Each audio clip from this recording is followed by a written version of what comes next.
안녕하세요. 서울 S치과 최승원 원장입니다.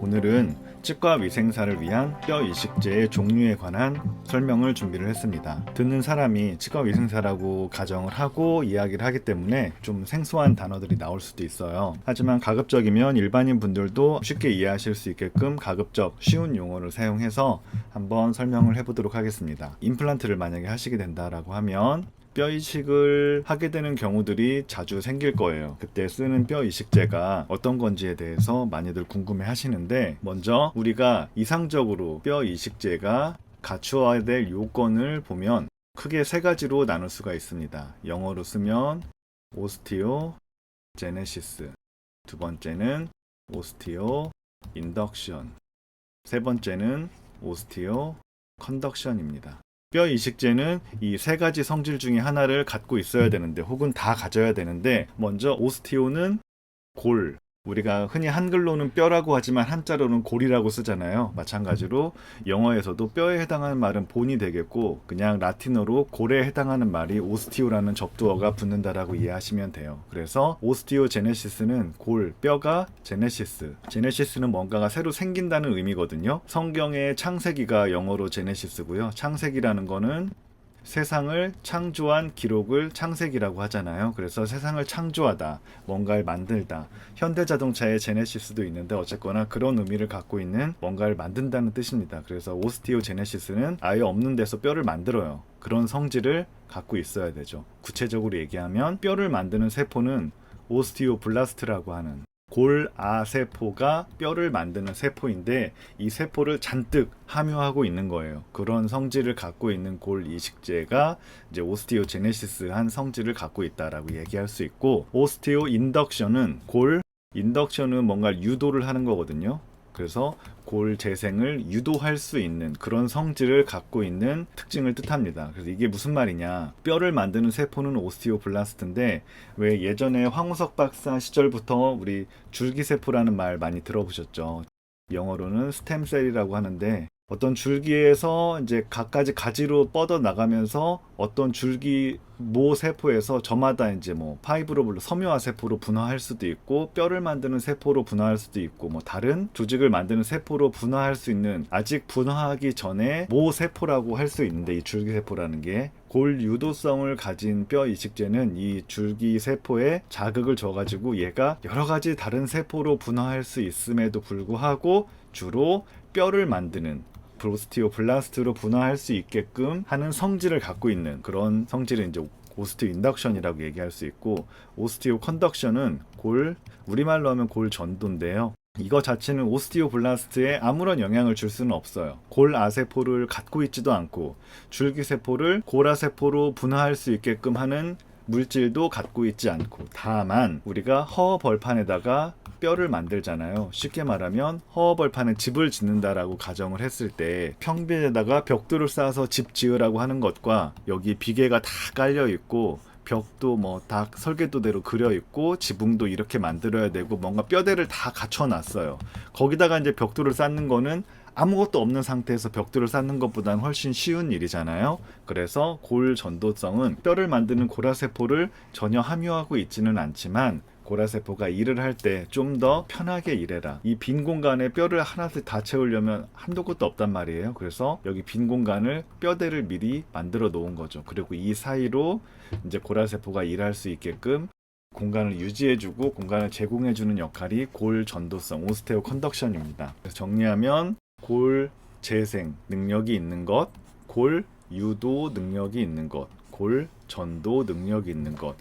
뼈 이식제에서는 이 세 가지가 이제 키워드가 될 수가 있는데, 우리가 이제 쓸 수 있는 이식제는 크게 여러 가지 종류가 있는데, 그냥 고전적인 카테고리로 나누면 제일 첫 번째는 자기뼈가 있습니다.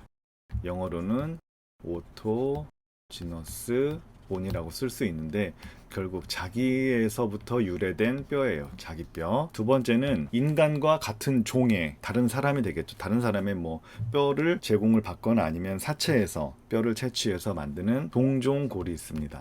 이것도 결국엔 사람 뼈예요. 하지만 내 뼈는 아니고 다른 사람의 뼈죠. 알로그래프트라고 영어로 쓸 수 있고, 세 번째는 이종골이 있습니다. 이거는 생명체는 생명체인데 인간과 종이 다른 거예요. 즉 소나 말, 돼지 같은 이런 가축들의 뼈를 이용해서 쓰는데 이거는 영어로 제노그래프트라고 쓸 수가 있고, 네 번째로는 이제 많이 쓰는 합성골이 있겠죠. 합성했다. 우리 뼈의 성분을 이루는 하이드록시 아파타이트하고 트리칼슘 포스페이트라고 불리우는 이런 물질들을 실험실에서 합성을 해서 만든 재료가 이제 합성골이 되겠는데, 영어로는 신세틱 본. 어쨌거나 큰 카테고리는 이런데 이제 나중에 한 번 더 얘기할 텐데요. 최근에는 이제 고리식재에 대한 연구들이 많이 개발이 되면서 또 다른 뭐 식물에서부터 유래된 성분을 이용해서 만들기도 하고 하는데, 그런 연구들도 나오고 있어요. 나오고 있는데 우리가 임상에서 많이 볼 수 있는 건 크게 이 네 가지 카테고리의 뼈가 될 수가 있겠죠. 그럼 먼저 자가골, 오토그래프트. 자가골은 모든 논문에 보면 뼈 이식제의 골든 스탠다드라고 표현을 해요.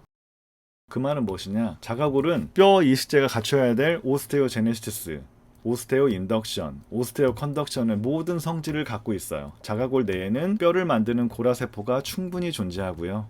그리고 자가골 내부에 있는 뭐 성장인자, 그로스 팩터나 아니면은 뭐 뼈를 만드는 BMP라고 불리는데 본 몰프제닉 프로틴, 뼈를 만들 수 있는 그 단백질 덩어리들이 자가골대에 있어서 얘네들이 주변의 줄기세포들을 고라세포로 분화할 수 있게끔 유도를 잘 해요. 골 재생 능력도 있고 골 유도 능력도 있고, 또 자가골 자체가 뼈는 보면은 겉에는 피질골과 망상골로 되어 있잖아요. 이 피질골의 입자들이 고라세포다 일할 수 있게끔 뼈대 역할도 잘 해주면서 공간을 유지해주기 때문에 골 전도 성능도 당연히 갖고 있고, 자가골은 쓸 수만 있으면 가장 최고의 골 이식제입니다.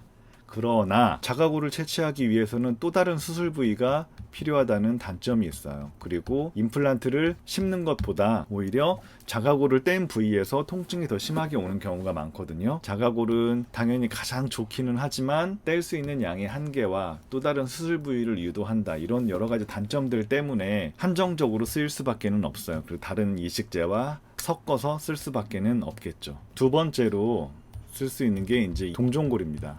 알로그래프트. 동종골은 다른 사람의 뼈예요, 쉽게 얘기하면. 하지만 다른 사람의 뼈를 그냥 쓰면 면역 문제도 있고 또 원치 않는 감염이 생길 수도 있잖아요. 그래서 이거를 이제 처리를 합니다. 일반적으로는 프리즈 드라이라고 표현을 하는데, 꽝꽝 얼리고 동결 건조를 시키는 거예요. 꽝 얼린 상태에서 완전히 싹 말려서 수분을 싹 빼주고 그 안에 유기물이나 세포들을 싹 빼주고 거기다가 방사선을 한 번 더 쬐고, 하여간 여러 처리를 해서 그 감염 문제를 최대한 억제시키려고 결국 뼈에서 미네랄 성분만 채취한 거다라고 보시면 돼요. 뼈에서 미네랄 성분만 채취한다는 거는 결국에는 그 안에 오스테오블라스트, 즉 뼈를 만드는 고라세포는 다 없어진 거거든요. 그래서 당연히 뼈 이식제가 갖춰야 될 세 가지 요건 중에서 오스테오제네시스는 탈락. 인덕션은 줄기세포를 오스테오블라스트로 분화시킬 수 있는 능력. 원래는 다른 사람의 뼈이기 때문에 BMP라든지 그 안에 물질들이 여기에 함유되어 있기는 하거든요. 근데 이런 처리 과정에서 대부분 많이 소실이 돼요. 그래도 조금 남아있는 게 유도를 할 수 있다라고 얘기는 하는데, 그거는 크게 기대는 안 되지만 어쨌거나 다른 사람 뼈에서 가져온 거기 때문에 골 유도 성능도 조금은 기대해 볼 수 있다. 그리고 대부분은 역시 골 전도능만 가지고 있는 그런 뼈다라고 생각을 하시면 됩니다. 여기서 이제 이거를 막 산처리를 해서 미네랄 성분 싹 날리고 안에 BMP나 이런 그로스펙터, 성장 인자 같은 걸 추출을 해가지고 쓰기도 하는데, 동종골은 감염의 문제에서 확률이 낮기는 하지만 다른 뼈에 비해서 감염의 문제가 좀 생길 수가 있기 때문에 그런 부분들은 좀 우려가 되는 부분이 있고요. 요즘에는 이제 감염의 문제가 줄어들면 줄어들었다는 것은 이 안에 유기물이나 모든 세포들이 싹 다 사라져 있는 상황이어서 결국에는 그냥 하나의 오스테오블라스트, 고라세포가 편하게 일할 수 있게끔 뼈대를 제공해주는 역할만 한다. 뼈대라는 말은 다시 말하면 이만큼의 골을 형성을 해야 되는데 고라세포 입장에서는 거의 점만한 사이즈일 거란 말이에요. 얘가 일을 할 때 내가 하나의 고라세포라고 하면 뼈 이식을 해서 만들어야 되는 공간은 여의도 한복판에 서서 국회의사당과 63빌딩을 벽돌을 쌓아서 건축해라 라는 것과 똑같은 상황이거든요. 고라세포 입장에서 얼마나 답답하겠어요. 국회의사당과 63빌딩을 건축을 해야 되는데 벽돌을 쌓아야 되는데 그냥 하려면 힘드니까 내가 63빌딩 충분히 올라갈 수 있게 옆에서 계단도 다 만들어주고 여기서 벽돌 쌓을 수 있게끔, 그리고 국회의사당 벽돌도 쌓을 수 있게 옆에다 뼈대는 다 만들어 놓을게 라고 한 상황에서 벽돌을 쌓는 게 훨씬 쉽잖아요. 골 전도성은 이런 거라고 생각하시면 돼요. 공간을 뼈 이식제가 채워 놓으면서 고라세포가 그 틈으로 잘 기어 들어가서 조금씩 뼈를 만들면서 일을 할 수 있게끔 만들어주는 그런 역할, 수동적인 역할이거든요. 어쨌거나 이것도 꽤 중요한 역할이 되겠죠. 그리고 동종골은 시간이 지나면서 뼈 이식을 하게 되면, 예를 들면 뼈 이식제가 주황색으로 이렇게 공간을 차지하고 있다라고 치면, 뼈를 만드는 세포인 골아세포 오스티오블라스트가 뼈에서부터 나와서 조금씩 뼈를 만들기 시작하는데, 이 뼈 이식제는 뼈 자체는 아니에요. 얘네들은 나중 되면은 그냥 흡수해 주는 게 제일 좋거든요. 없어져 주는 게 제일 바람직한데, 없어져 주는 속도가 동종골은 조금 빠른 편이에요. 아무래도 다른 뼈에 비해서. 충분히 이 빈 공간을 고라세포가 자기 이제 새로 생긴 뼈로 다 채워놓고, 다 채워진 상태에서 조금씩 흡수되면서 이제 공간은 또 잘 유지되고 했으면 좋겠는데, 동종골 자체는 뼈가 다 만들어지기 전에 흡수가 일어나기 때문에, 그런 부분들 때문에 현재는 디펙트의 크기에 따라 다르지만, 내가 뼈 이식을 해야 되는 부분의 사이즈에 따라 다르지만, 사이즈가 크다라고 할 때는 동종골만 단독으로 써서는 좀 힘들고, 그 위에 뭐 다른 이종골이나 이런 걸 흡수가 좀 더딘 이런 뼈들을 섞어서 같이 좀 볼륨을 오랫동안 유지해 줄 수 있게끔 하는 식으로 사용을 하고 있습니다. 세 번째는 이종골이에요. 제노그래프트라고 표현을 하는데, 이거는 소, 말, 돼지의 뼈를, 거기 안에 세포들이 하나라도 남아있으면 안 되잖아요. 그래서 온갖 처리, 산 처리, 뭐 동결, 건조, 방사선, 먼 처리 해가지고 결국 미네랄 성분만 남긴 거다라고 생각을 하시면 되거든요. 소뼈로 가장 유명한 건 여러분도 들어보셨겠지만 바이오스가 있죠. 항상 논문에도 많이 나오고 뭐 결과가 괜찮다라고 하긴, 바이오스는 제가 치과대학을 졸업했던 2000년에도 많이 쓰이던 뼈였기 때문에 역사도 깊고 굉장히 유명한 뼈예요. 대신에 엄청 비싸죠. 일단 말, 돼지 같은 것들을 이용해서 이제 뼈를 만들고 있는데, 제노그래프트는 말 그대로 오스테오제네시스, 이 안에 소나 말, 돼지의 고라세포랑 사람의 고라세포가 또 약간 다를 수 있잖아요. 고라세포 같은 건 전혀 없고, 그 다음에 골 유도능도 없어요. 그냥 골 전도 성능만 갖고 있어요. 공간을 채워서 고라세포들이 뼈를 만들 수 있게끔 공간을 유지해주는 역할. 다만 흡수가 좀 느리고, 이 공간을 최대한 오랫동안 얘네들이 유지하고 있기 때문에 임상적인 결과는 꽤 좋은 편입니다. 특히나 상악동 고리식을 할 때는 제노그래프트가 거의 첫 번째 초이스로 많이 쓰이죠. 상악동은 그 안에 뼈를 만들 수 있는 고라세포가 나올 수 있는 곳이 되게 많고 갇혀있는 디펙트이기 때문에 가만히 놔두면 뼈가 잘 생기거든요. 그래서 공간 유지하는 데는 또 제노그래프트가 으뜸이기 때문에 상악동 고리식에서는 거의 첫 번째 초이스로 많이 쓰이고 있습니다. 하지만 지금까지 말한 1번 자가골, 2번 동종골, 3번 이종골, 이 세 가지는 어쨌거나 생명체에서 기원한 거잖아요. 면역의 문제랄지 감염의 문제에 대해서 100% 안전한 거는 아니다. 문제 제기를 하시는 분들도 있고 해서 마지막으로 설명드리고 싶은 게 합성골입니다. 합성골은 뼈를 이루는 그 주 성분인 뭐 하이드록시 아파타이트나 트리칼슘 포스페이트 같은 그런 물질들을 실험실에서 이제 합성을 한 거예요.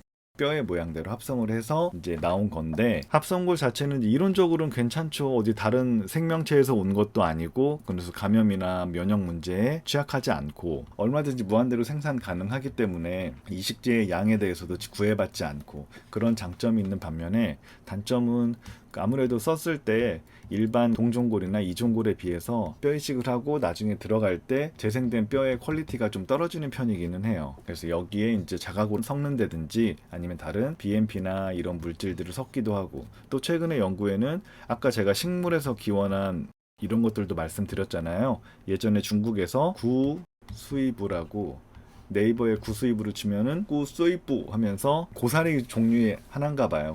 예전부터 뼈에 상했을 때 이 식물을 가지고 치료를 많이 했었대요. 그거에 착안해서 이거를 넣어서 연구를 해보니까 여기 안에 성장인자나 아니면 BMP 같은, 그러니까 뼈를 유도해서 만들어낼 수 있는 주변의 줄기세포를 고라세포로 분화시킬 수 있는 그런 능력을 가진 물질들이 함유가 돼 있다라는 거예요. 그래서 이런 것들이 많이 연구가 되고 있는데, 이런 것들을 잘 섞어서 얘는 단단하진 않을 거 아니까, 얘를 뼈 이식제에 넣고 얘가 잘 기능을 하려면 뭔가 단단한 물질이랑 섞어서 같이 뼈 이식을 해야 될 텐데, 그렇게 해서 넣었을 때 좋은 결과를 보인다라는 연구들도 심심치 않게 나오고 있습니다. 그래서 앞으로 미래에는 우리 또 생약 성분 이런 말 들어가면 좋아하잖아요. 그래서 생약 성분으로 식물이나 이런 거에서 기원한 뼈 이식제들이 좀 더 이제 잘 연구가 되면 굳이 입안에서 자가골을 뗀다든지 아니면 혹시 모를, 확률은 매우 낮지만 혹시 모를 감염의 위험성을 가지고 있는 동종골이나 이런 거를 쓰기보다는 뭐 이런 게 나중엔 더 쓰이지 않을까 생각을 하는데,